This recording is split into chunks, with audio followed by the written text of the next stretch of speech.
Hello, Atlanta Scott Lighthouse. Hey guys, I just decided to do an impromptu reading. Here, let me put this down. I gotta put these runes back up. And I laid them all out. I just did them by the handfuls, and then I put the message into order. But I asked a question. I've been hearing these words again, and they drive me nuts. So I decided to do a reading on it, and see what all it is telling me here. And guys, and I got my flowers here. I got my candle going. I got the runes that I pulled. Guys, what I asked was, because I keep hearing this word and it drives me nuts because I just don't believe it works quite like that. So I asked, what about generational curses? Guys, long time ago when I first started studying paganism, I learned that if you believe you're cursed, you are. If you believe you're not cursed, you're not. Okay, it all has to do with mindset. Okay, so when I keep hearing these generational curses, I'm like, what do you mean generational curses? Like somebody came along and cursed your family for the rest of your life, your whole family's cursed and they can't never do nothing right? Or what exactly does that mean? In my mind, like say for example, great-great-grandpa was an alcoholic. We'll use that for an example.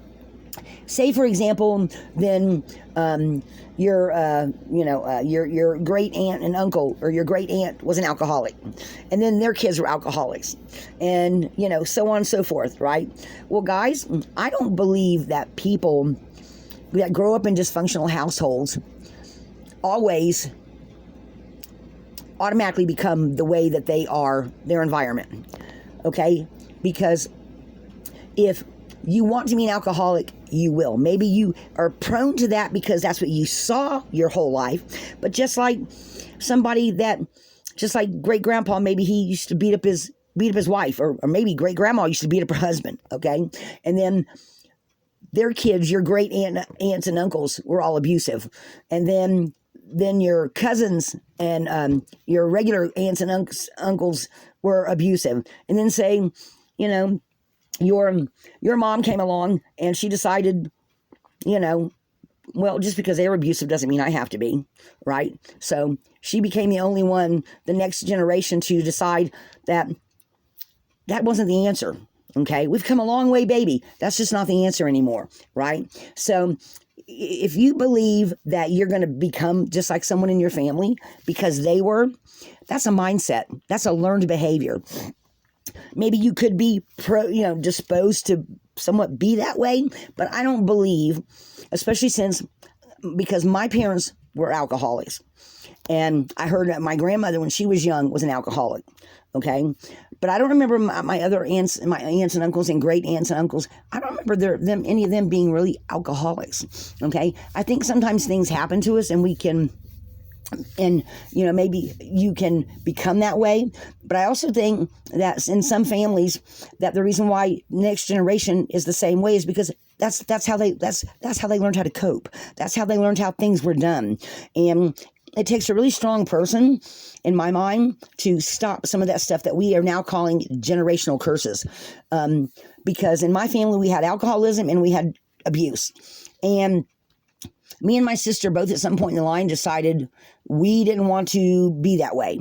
And I've known other people that came from families that were dysfunctional on a certain level that would be what you would say cursed in that same way, that they did things this way, and then later someone else came along, grandkid wise or something like that, and said, I don't want to be like that. Do you see what I'm saying? I think some things are learned behaviors. I don't think they're something that's just automatically in your blood. That's in every single generation. Every generation, new things come along that stress people out. But I don't think that you automatically are born that way. That being said, and that was as short and sweet as I could make it, okay, guys? That being said, if you were one of those people that says, I don't particularly believe in generational curses either. I don't think that just because someone else in my family had to be that way, and I don't want to be that way. So I pulled runes, I dropped them out, and I got them, and then I put them to how they told me to do them. So regarding generational curses, if you were one of those people that you are looking for you want to heal from all that. Because that's what our overall energy is. When I pulled the runes, the top number one energy was Burka for healing, new growth, spiritual growth, sustenance, letting things from the past go, letting go of past beliefs. Okay. And the reason why I say that is because then we have joy. Joy has to do with family and your tribe, right? It also has to do with emotional release, happiness, moving on to new stuff coming into your life. And if you decide that you want to stop some kind of a negativity from the past part of your family, then this reading is for you. Because you have the new growth and the healing onto the joy. And then we have Anzu, the messenger rune, right? So if you listen for signals from the divine, contemplate, listen to your higher self. What do you really want to believe for the rest of your life? What do you want to believe that you are capable of, that you can do on a spiritual level, that you can do on a healing level, that you can help other people to break those old patterns of wanting to be an alcoholic or be an abuser, or even put the shoe on the other foot. If you are watching, past family members, older generation in your family were abusers, and you've decided that you don't want to be one of those ones that's abused and then becomes an abuser, right? So you decide to do some praying about it, listen to the divine, listen, see what signals are coming around you, right? For birth and this healing, okay? Is that making sense to y'all? Then we have Manas, which is going from the micro to the macro, okay? Become a spiritual healing, all right? Does that make sense?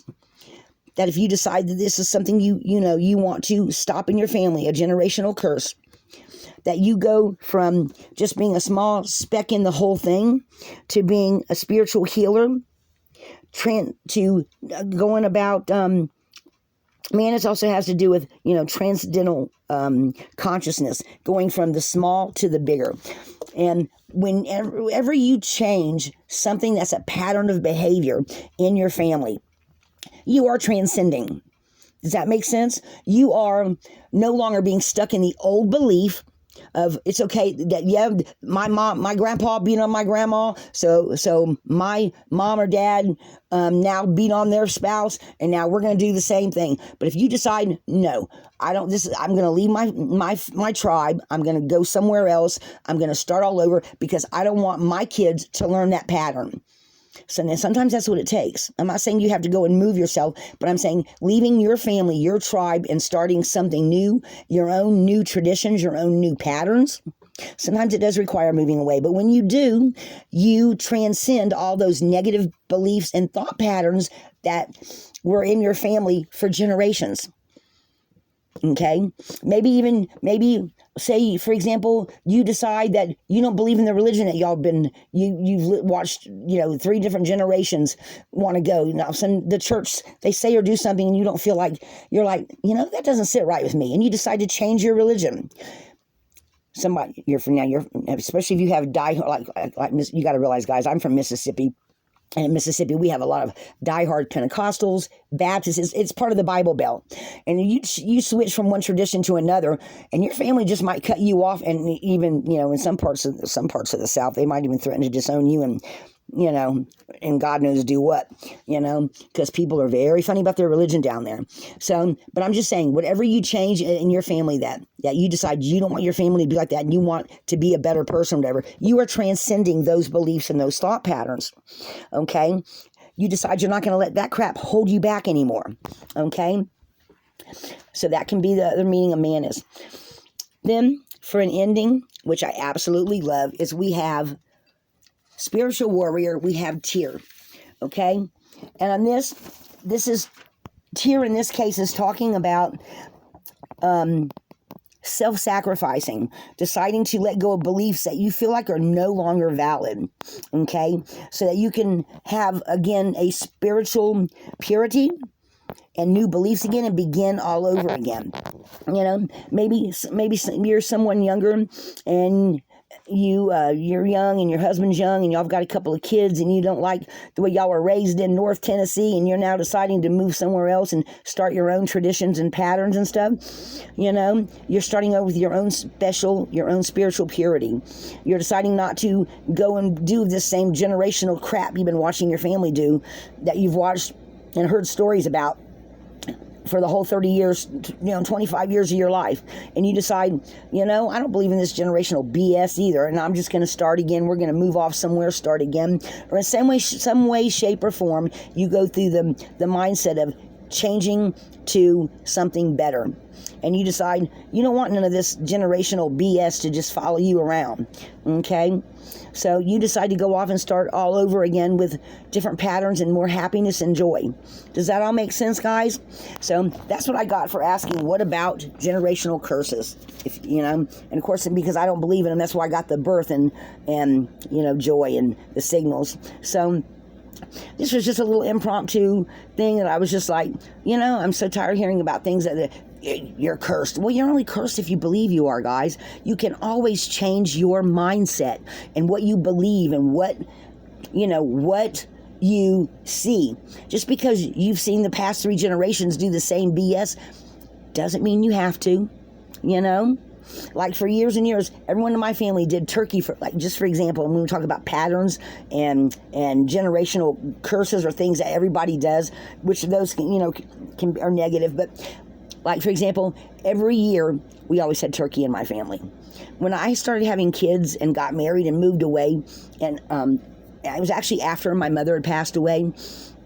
You ask my kids how many times they ever saw a turkey in our house.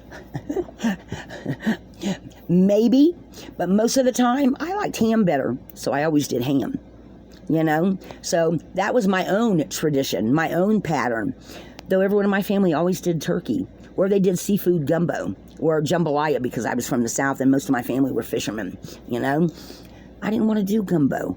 I either would want, I would want to do a ham or maybe even something else. Sometimes we even went out to eat, So anyway, that's what I got, guys. You really, seriously, guys, if you feel like your family's been in some kind of generational curse, man, how can you change that? Kick that shit to the curb. It's just a mindset. It's something your family's always done. It doesn't mean you have to. And if you see something that you don't like, and it's a pattern of behavior that you've seen through several generations, and you don't like it, change it. It's your prerogative. It's your family. It's your time. And if some of them don't like it, honey, if they ain't feeding you, if they ain't sleeping with you, if they ain't paying your bills, it's up to you to decide what kind of life you want to live. All right, that's what I got on generational curses, guys. Like, subscribe, and share. Some of you may not agree with this reading, but like I said, I keep hearing that word, and I was like, okay, let's just pull runes and see what it says. Some of you may like it, some of you may not. Some of you may say, I know exactly what she's talking about. All right, so this is what I got. I'm going to do some more of these because as time goes on, because I just want to start asking my runes questions, and I'm trying different layouts, and I'm trying to lay them out different ways and see what kind of stuff that I get. And this is what I got for asking about generational curses. All right, guys, Lana Scott Lighthouse, be a light in the darkness. You're only cursed if you think you are.